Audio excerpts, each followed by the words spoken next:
Hi there, Sunshine! So, for dinner, nag-order ako from, ano ba to? Jerusalem Shawarma. And ito daw, restaurant na to is very popular according sa aking mga ka-FA. So, ayan, I ordered the platter. Oh, wait. Mixed shawarma plate, beef and chicken. So, ayan, hindi ko ito maubos in one night. Kaya hanggang bukas ko ito kakainin. Yarn! $24.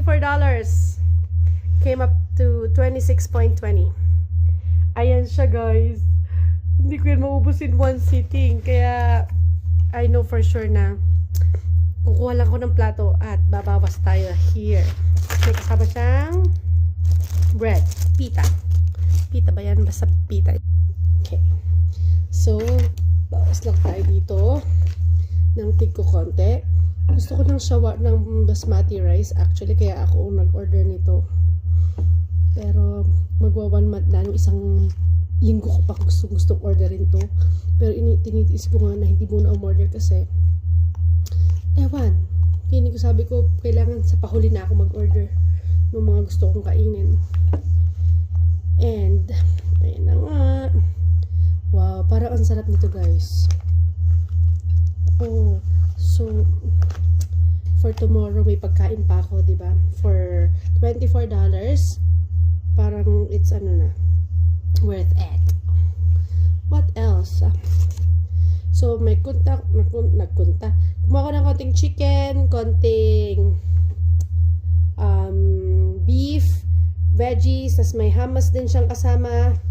Hindi ako naka-order ng garlic sauce.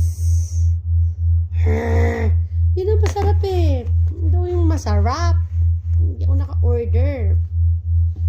And so yan, iset aside muna natin to at kukuha lang ako if ever kailangan ko pa.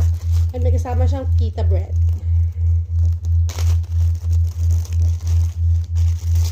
Siyempre, hatiin din natin. Yan. It's gonna be for tomorrow, tonight. Kasi magpa 5 o'clock pa lang, guys eh. Anniversary namin ni Eric. So, in-order ako ng food para sa kanila sa Winnipeg. And ito na yung order ko para sa sarili ko. Yan. So, okay. Let's try. So, kuha tayo ng konti. May beef, na may chicken, na may basmati.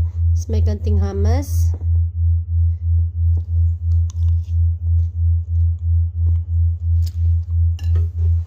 It's good. Ah! It's good, guys. Masarap.